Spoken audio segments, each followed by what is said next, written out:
اعوذ باللہ من الشیطان الرجیم بسم اللہ الرحمن الرحیم اولما اصابتکم مصیبۃ قد اصبتم مثلھا قلتم انا ھذا، تو جب تم پر ایک مصیبت آئی جب کہ تم اس سے دگنی مصیبت جو ہے ان کو پہنچا چکے ہو،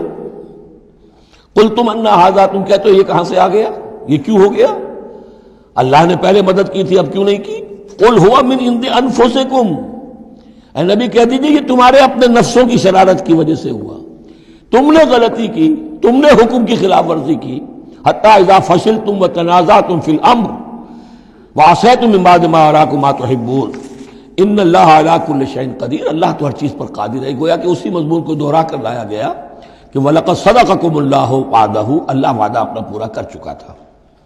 وَمَا أَصَابَكُمْ يَوْمَ الْتَقَى الْجَمْعَانِ، البتہ یہ اللہ چاہتا تو کنڈون کر دیتا، تمہیں کوئی سزا نہ دیتا، معاف کر دیتا بغیر سزا دیے، لیکن یہ کہ اللہ کی حکمت کا تقاضا یہ ہوا کہ تمہیں سزا دی جائے، اس لیے کہ ابھی تو بڑے بڑے مراحل آنے ہیں۔ اگر اسی طرح تم نظم کو توڑتے رہے اور احکام کی خلاف ورزی کرتے رہے تو پھر تمہاری حیثیت جو ہے ایک جماعت کی تو نہیں ہوگی، پھر تو ایک انبوہ ہے، ہجوم مومنین ہوگا، جماعت، لشکر، فوج، حزب اللہ درکار تو وہ ہے۔ وما اصابکم یوم التقى الجمعان، اور جو بھی مصیبت تم پر آئی ہے اس دن جس دن کے دونوں لشکر بھڑ گئے تھے آپس میں، فباذن اللہ، وہ اللہ کے اذن سے آئی ہے، بغیر اللہ کے اذن کے تو یہ تکلیف نہیں آ سکتی تھی۔ وَلِيَعْلَمَ الْمُؤْمِنِينَ، اور یہ اس لیے کہ اللہ جان لے کہ کون ہے اصل مومن، حقیقی مومن، صابر مومن، جو مستقیم مومن ہے۔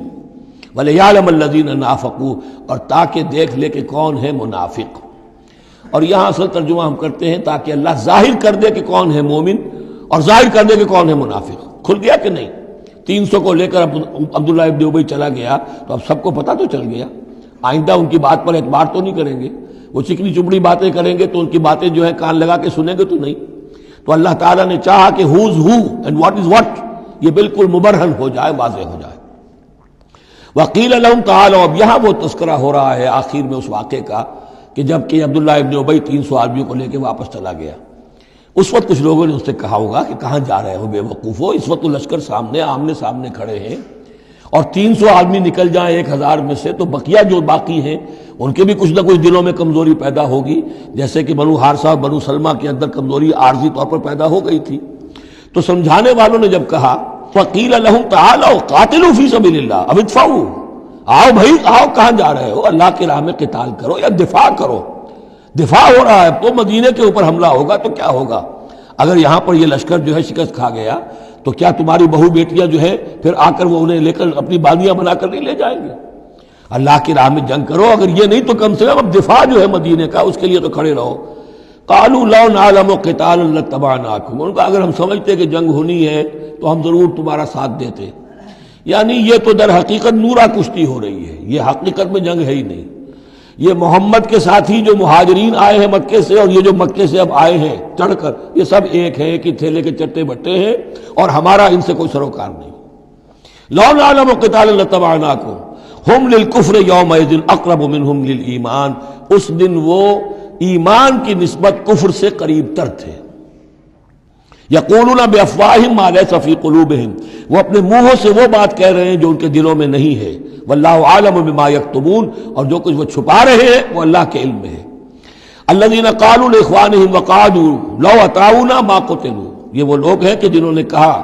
ان کے جو بھائی جو وہاں پر ابو سلمان صادق الایمان تھے جو وہاں شہید ہو گئے، تو جو لوگ بیٹھے رہے تھے انہوں نے کہا لو اطاعونا ما قتلوا، اگر وہ بھی ہمارے ساتھ آ گئے ہوتے، ساتھ ہمارے چلے آتے، 300 ہم آئے تھے، وہ اور بھی آ جاتے تو قتل نہ ہوتے۔ قل فادرؤوا عن انفسکم الموت ان کنتم صادقین، تو اے نبی ان سے کہیے اچھا اگر سچے ہو تو اپنی جانوں سے موت کو ہٹا کر دکھاؤ، کیا موت سے بچے رہو گے؟ کیا موت یہاں گھروں میں نہیں آئے گی؟ ولا تحسبن الذین قتلوا فی سبیل اللہ امواتا، اب وہ پھر آیت آ گئی 19ویں رکوع کی، ولا تقولوا لمن يقتل فی سبیل اللہ امواتا بل احیاء ولکن لا تشعرون، سورہ بقرہ اس کے 19ویں رکوع کی آیت ہے۔ اور یہاں وَلَا تَحْسَبَنَّ الَّذِينَ قُتِلُوا فِي سَبِيلِ اللَّهِ أَمْوَاتًا، ہرگز نہ سمجھنا ان لوگوں کو جو اللہ کی راہ میں قتل ہو جائیں کہ وہ مردہ ہیں، بل احیاء، بلکہ وہ تو زندہ ہیں، عند ربهم يرزقون، اپنے رب کے پاس انہیں رزق مل رہا ہے، رزق پا رہے ہیں۔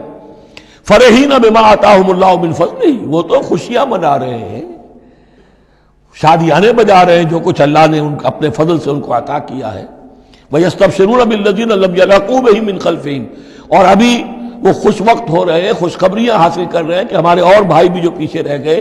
ابھی شہادت کی خلت انہیں نہیں ملی، وہ بھی آئیں، اور جو ہمیں اللہ تعالیٰ نے ناز و نعم کے اندر اس وقت رکھا ہوا ہے اس سے وہ بھی شاد کام ہوں جو ان کے پیچھے ہیں۔ اللہ خوف علیہم ولا هم یحزنون، کہ ان پر کوئی نہ خوف ہوگا اور نہ وہ کسی حزن سے دوچار ہوں گے۔ یستبشرون بنعمت من اللہ وفضل، اور وہ تو خوشیاں منا رہے ہیں اللہ تعالیٰ کی نعمت کی وجہ سے اور اس کے فضل کی بنا پر، وَأَنَّ اللَّهَ لَا يُضِيعُ أَجْرَ الْمُؤْمِنِينَ، اور یہ اس بات پر کہ اللہ تعالیٰ اہل ایمان کے اجر کو ضائع نہیں کرتا۔ الَّذِينَ اسْتَجَابُوا لِلَّهِ وَالرَّسُولِ مِن بَعْدِ مَا أَصَابَهُمُ الْقَرْحُ۔ اب یہاں اصل میں جو آیات آ رہی ہیں اس کے بارے میں دو قسم کی روایات ہیں تاریخ کی۔ ایک تو پختہ واقعہ یہ ہے کہ حضور صلی اللہ علیہ وسلم نے جب یہ پتہ چل گیا کفار چلے گئے، اب جو بھی کچھ ضروری کام تھے وہ کیے، جو بھی شہداء تھے دفنایا، پھر اچانک آپ کو خیال آیا کہ یہ کفار چلے گئے ہیں، لیکن ہو سکتا ہے انہیں اپنی غلطی کا احساس ہو کہ مسلمان جو ہیں اس وقت تو یوں سمجھیے کہ وہ بالکل اس حالت میں تھے کہ ہم ختم کر سکتے تھے کہ دوبارہ نہ آ جائے، سیکنڈ تھاٹ نہ ہو۔ تو آپ نے فیصلہ کیا لوگوں مسلمانوں چلو تعاقب کرو تاکہ انہیں معلوم ہو جائے کہ ہماری ہمت ہاری ہوئی نہیں ہے، انہیں پتہ چلے گا کہ مسلمان اس وقت بھی اس کیفیت میں کہ ہمارے تعاقب میں آ رہے ہیں تو پھر وہ جرأت نہیں کریں گے۔ تو اس وقت اہل ایمان جو تھے انہوں نے اس کے باوجود کہ جسم جو ہے زخموں سے چور چور تھے، اتنا بڑا صدمہ پہنچا تھا، پھر وہ تیار ہو گئے اور حضور 8 میل تک حمراء الاسد تک چل کر آئے مدینے سے باہر، اور وہاں جو ہے ابو سفیان کو وہ خیال فی الواقع آ چکا تھا اور وہ لوٹنے کی فکر کر رہا تھا۔ ایک تاجر ادھر سے آ رہا تھا، اس نے کہا تھا جا کے مسلمانوں سے بتا دو کہ میں بہت بڑا لشکر لے کر آ رہا ہوں فوراً۔ تو آ کر انہوں نے کہا بھی، لیکن اس کے بعد انہوں نے کہا کہ جو بھی ہو سو ہو، جو اللہ کا حکم ہے اس کے رسول کا حکم ہے، ہم تو کمر کس کے آ گئے ہیں۔ اسی طرح کا واقعہ بیان ہوتا ہے کہ ابو سفیان جاتے ہوئے یہ کہہ گیا تھا کہ اب اگلے سال دوبارہ ملاقات ہوگی بدر میں، یعنی 1 سال پہلے بدر میں جنگ ہوئی تھی، اب 1 سال کے بعد جو ہے یہ احد میں ہم آ گئے مدینے پر حملہ آور ہو کر، اب ہمارے تمہارے درمیان تیسرا مقابلہ بدر میں ہوگا اگلے سال، وہ بدر صغریٰ کہلاتا ہے۔ تو حضور اس کے لیے نکلے، گئے بدر تک، ادھر سے ہی ابو سفیان اپنا پورا لشکر لے کر آئے، اور اس مرتبہ پھر وہی کیا کہ کچھ لوگوں کے ذریعے سے ہراسمنٹ پیدا کی، خوف پیدا کیا کہ لوگوں کیا کر رہے ہو بے وقوفو، وہ قریش تو بہت بڑا لشکر لے کر آ رہے ہیں، بہت بڑا لشکر لے کر آ رہے ہیں۔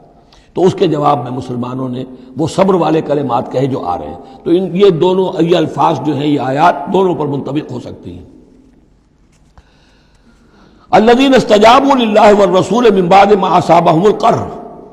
جن لوگوں نے لبیک کہی اللہ کی پکار پر اور رسول کی پکار پر اس کے بعد کہ انہیں چرکے لگ چکے تھے، زخم، ان کے جسم زخمی تھے۔ للذین احسنوا منہم واتقوا اجر عظیم، یقیناً ایسے محسنین اور متقین کے لیے بہت بڑا اجر ہے۔ الذین قال لهم الناس ان الناس قد جمعوا لكم، جنہیں آ کر خبردار کیا تھا اور جن کو خوف دلایا تھا لوگوں نے کہ دیکھو لوگ بڑی جمع ہو گئے ہیں، بڑی قوت، بڑی جمعیت آ رہی ہے، فخشوہم، ان سے ڈرو، فزادہم ایمانا، اس سے ان کے ایمان میں اور اضافہ ہو گیا۔ وقالوا حسبنا اللہ ونعم الوکیل، اور انہوں نے کہا اللہ ہمارے لیے کافی ہے اور اس کا سہارا سب سے اچھا سہارا ہے۔ فانقلبوا بنعمت من اللہ، ابو سفیان کو جب پتا چلا کہ محمد تو ہمارے تعاقب میں آ رہے ہیں تو انہوں نے عافیت اسی میں سمجھی کہ وہ پھر سیدھا مکہ کی طرف رخ کر لیا، اور یہی معاملہ ہوا ہے کہ بدر صغریٰ جو دوسری مرتبہ وہ بدر میں آنے کا، جب اس نے سنا کہ محمد الرسول اللہ تو اپنے پورے ساتھیوں کے ساتھ آ گئے ہیں تو کوئی کنی کترا کر اور طرح دے کر نکل گیا، مقابلے میں نہیں آیا۔ فانقلبوا بنعمت من اللہ، تو وہ لوٹ آئے اللہ تعالیٰ کے انعام سے، نعمت سے، وفضل، اور اس کے فضل سے، لم یمسسہم سوء، کوئی برائی ان کو مس نہ کر سکی، کوئی تکلیف نہیں پہنچی، آزمائش تھی وہ اللہ نے کر لی۔ واتبعوا رضوان اللہ، انہوں نے تو اللہ کی رضا کی پیروی کی۔ واللہ ذو فضل عظیم، اور یقیناً اللہ تعالیٰ بڑے فضل کا مالک ہے۔ صدق اللہ العظیم۔